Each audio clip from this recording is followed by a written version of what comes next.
ইসরায়েলে ইরানের রকেট হামলা ও মধ্যপ্রাচ্য সংকট নিয়ে বিস্তারিত আলোচনা করতে এই মুহূর্তে স্টুডিওতে আছেন সহকর্মী নাফি আরমান মনন। স্বাগত জানাচ্ছি এখন বিদেশের আয়োজনে। আপনার প্রতিবেদন দেখছিলাম এবং মধ্যপ্রাচ্যের অস্থিরতার বিষয় জানছিলাম। ইসরায়েল ইরান উত্তেজনার সর্বশেষ কি তথ্য আছে আপনার কাছে, এবং এই যে সংঘাত বা এই যে অবস্থা, হামলা পাল্টা হামলা, এইটা আসলে মধ্যপ্রাচ্যকে আরো বড় কোনো সংঘাতের দিকে ঠেলে দিচ্ছে কিনা? জি নাফি, ধন্যবাদ আপনাকে। 6 মাস পর দ্বিতীয়বারের মতো ইসরায়েলের অভ্যন্তরে হামলা চালিয়েছে ইরান। এটা আমরা কয়েকদিন আগেই দেখলাম। তো ইরান থেকে এখন পাল্টা হামলার একটা গুঞ্জন উঠছে, বা ইরান বলেছে তারা হামলা চালাবে। যুক্তরাষ্ট্র বলেছে আমরা ইরানের সঙ্গে আছি। আর যুক্তরাষ্ট্র প্রথম থেকেই ইরানকে আত্মরক্ষার যে সমর্থন দিয়ে আসছে, আত্মরক্ষার জন্য ইরান যা কিছু করতে পারবে সব কিছুতে সমর্থন দিয়ে আসছে যুক্তরাষ্ট্র। তো আমরা যদি প্রথম দিকে দেখি যে ইরান যখন হামলা চালালো ইসরায়েলে, 181টির মতো ব্যালিস্টিক ক্ষেপণাস্ত্র নিক্ষেপ করা হয়েছে ইসরায়েলে। তো এরপরই হচ্ছে নেতানিয়াহু বলেছে যে ইরান একটা চরম বড় ভুল করেছে, এর জন্য চড়া মাশুল গুনতে হবে। নেতানিয়াহু বলেছে তাদের উপর হামলা চালানো হবে। এখন হামলার ধরনের উপর নির্ভর করবে যে পরবর্তীতে এই যুদ্ধটা কি আরও বড় যুদ্ধে কোনো পরিণত হয় কিনা। প্রথমত আমরা যদি দেখি যে ইরানের কাছে, ইসরায়েলের কাছে এখন কি কি অপশন আছে। প্রথমত তারা হামলা করতে পারে ইরানের পারমাণবিক যে কেন্দ্রগুলো আছে সেগুলো, কিন্তু সেগুলো হচ্ছে আন্ডারগ্রাউন্ডে। তো সেগুলো হামলা করাটা ইরানের জন্য, ইসরায়েলের জন্য অনেকটা কঠিন হবে। দ্বিতীয়ত তারা হামলা করতে পারে সামরিক ঘাঁটিতে। সামরিক ঘাঁটিগুলো হামলা করা তাদের জন্য সহজ, কারণ এপ্রিলে যখন তারা হামলা করেছিল, অর্থাৎ তেল আবিব যখন তেহরানে হামলা করেছিল, তখন ইস্পাহানের ইরানের একটি সামরিক ঘাঁটিতে হামলা করেছিল। সেখানে S-300 একটা আকাশ প্রতিরক্ষা ব্যবস্থা ধ্বংস হয়ে গিয়েছিল ইরানের। তো এই দ্বিতীয় যে আমরা কথাটা বলছিলাম যে ইরানের কোনো সামরিক ঘাঁটিতে হামলা করতে পারে হচ্ছে ইসরায়েল। আর তৃতীয় একটা সম্ভাবনা আছে, সেটা হলো হচ্ছে জ্বালানি কেন্দ্রগুলোতে। তো মার্কিন প্রেসিডেন্ট জো বাইডেন ইতিমধ্যেই বলে দিয়েছেন যে জ্বালানি কেন্দ্রে যদি হামলা করা হয় সেক্ষেত্রে আঞ্চলিক সংঘাতটা আরও বড় আকারে ধারণ করতে পারে। তো আমরা যদি দেখি, ইরানও আশা করছে তারা একটা হামলার শিকার হবে, কিন্তু এই হামলার ধরনের উপর, এই গতি প্রকৃতির উপর নির্ভর করবে যে যুদ্ধটা কোন দিকে যাচ্ছে। যদি সামরিক ক্ষেত্র বা পারমাণবিক স্থাপনা বা জ্বালানি কেন্দ্র এসব কোনো জায়গায় হামলা করা হয়, সেই ক্ষেত্রে ইরান অবশ্যই আবার পাল্টা হামলা করবে। সেক্ষেত্রে পাল্টা হামলার মধ্য দিয়ে মধ্যপ্রাচ্যে যুদ্ধটা আরও দীর্ঘস্থায়ী হবার সংখ্যা থেকেই যাচ্ছে। বরং এই যে হামলা পাল্টা হামলা, ইরান হামলা করেছে ইসরায়েল, এবং ইসরায়েল আবারও হামলা করার সম্ভাবনা রয়েছে, আপনিও বলছিলেন এই কথা। সেই জায়গা থেকে জাতিসংঘ নিরাপত্তা পরিষদের গতকাল একটি জরুরি বৈঠক হয়েছে, সেখান থেকে আসলে কোনো গুরুত্বপূর্ণ সিদ্ধান্ত বা নতুন কোনো সিদ্ধান্ত এসেছে কিনা? বছরব্যাপী হামাসের সাথে ইসরায়েলের যুদ্ধ চলছে গাজার মধ্যে।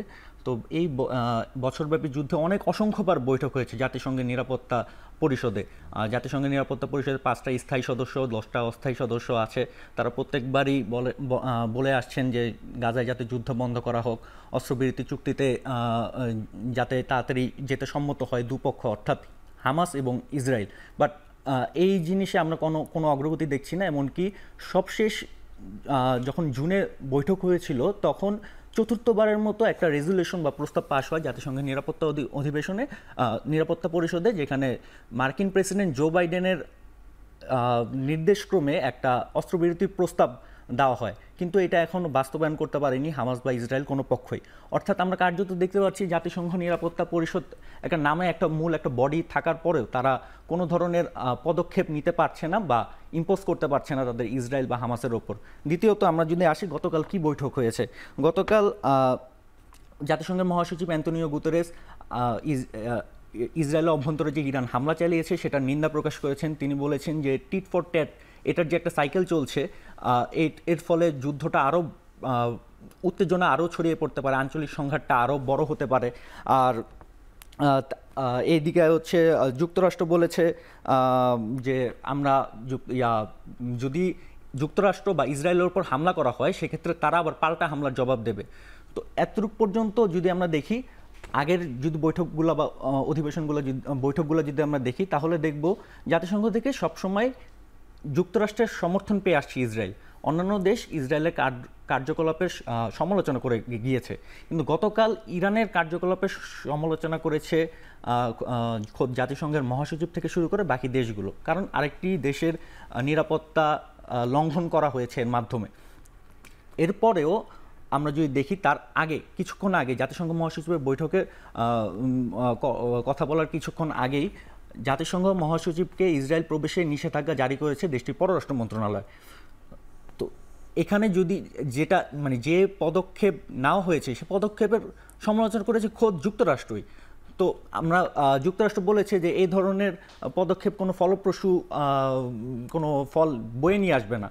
তো আমরা যদি এখানে একটু আমরা যদি দেখি এখানে, তাহলে বলতে পারবো যে প্রত্যেকবারই জাতিসংঘ নিরাপত্তা পরিষদের বৈঠক হয়, এরকম কোনো ঘটনা ঘটলে কিন্তু এই বৈঠকের কোনো ফলপ্রসূ রেজাল্ট আসে না।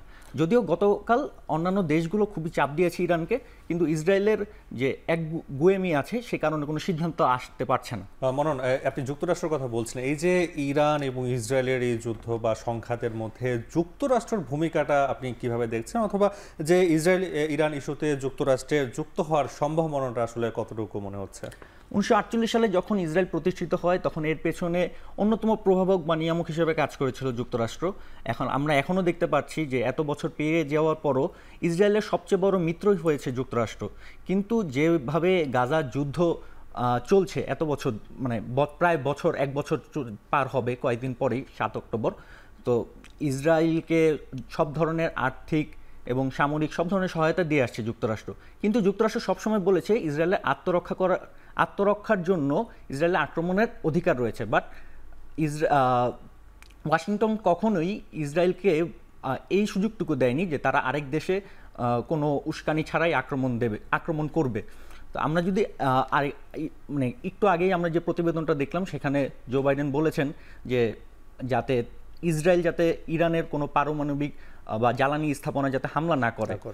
তো যুক্তরাষ্ট্র তার অবস্থানটা পরিষ্কার করেই দিয়েছে যে তারা হচ্ছে ইসরায়েলের প্রোটেক্ট করার জন্য যতটুকু যা করা সম্ভব সব কিছুতেই আছে, কিন্তু তারা বড় কোনো যুদ্ধের দিকে বা নিজেদের ইনভলভ করবে না। কারণ সামনে যুক্তরাষ্ট্রের প্রেসিডেন্ট নির্বাচন, এখন যদি যুক্তরাষ্ট্র কোনো পদক্ষেপ নেয় সেক্ষেত্রে তাদের অভ্যন্তরীণ রাজনীতিতে বড় ধরনের প্রভাব পড়বে।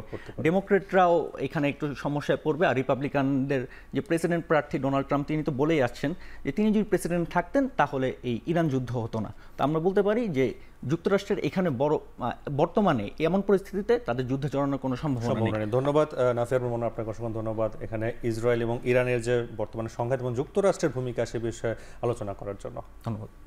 দেখছেন এখন বিদেশ।